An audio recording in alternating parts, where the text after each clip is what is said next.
I just kneaded it in. You can't paint onto your flowers with the liquid because it's going to melt your sugar and dissolve it and make a mess. So to get a solid colour you can use a liquid dye, but you must knead it into the icing so it's into the icing and not painted on top. Now to make a leaf we're going to just pinch a piece of green and shape it into a teardrop, flattening it, don't make it too thick, and just keep a point. So it's really making it into a shape of a leaf, a classic leaf. Dusting your sculpting press, put that down so the point's outwards. Now that pointed piece of the sculpting press goes on top like it did before with all the other things that we've made just now, and keeping the petal on top of a petal, fingers down on top flat, and there's a lovely leaf. So you can see it's been veined and it's been sculpted and on both sides. So we'll just leave that there for a moment while it's drying out. Now let's come back to our first flower we made, and you can see that's starting to harden up. So it's ready for me to start doing a bit of colouring. Now I'm using a dry brush. This is lemon yellow and this is fuchsia pink. I use these two colours a lot. So load your brush with the dry powder, then go over to your lid and release the excess.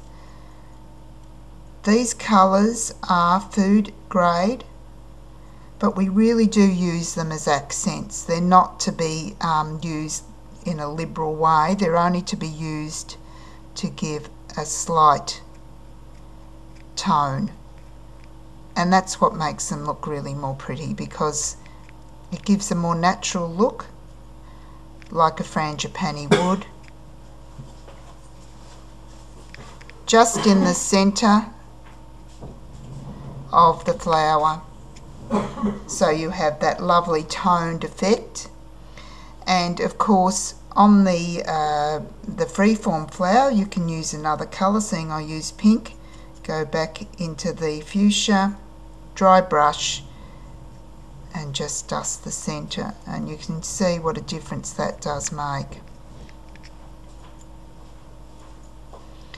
And these colours do blend really well together. They're specially designed for this purpose, so don't go trying to use your powdered colours that you use for melted chocolate. These are actually designed for this purpose. And to show you what you can do, you can actually put the pink on top of the yellow. Just gently go over the top of there, and you can see that you can create a lovely sunset colour by toning the two together like that. The colours can also be softened in a palette if you wanted to make that fuchsia pink into a pale pink. Just put a brush full in there and add a little bit of cornflour, mix it up, and you'll get a lovely soft pink. They can also be mixed with a little bit of alcohol such as gin or vodka. Do that in your palette and you can paint with them. So if you want a really rich deep pink like the fuchsia that is there, a drop of gin or vodka, a brush full of the powder, mix it in and then paint your marks on there. And remember, the idea of using alcohol is that it evaporates, so it doesn't impart onto the icing and it doesn't dissolve your icing like water would. So now we have a little cupcake here. You have a beautiful leaf and a lovely frangipani that was made in just a few seconds, and especially by you.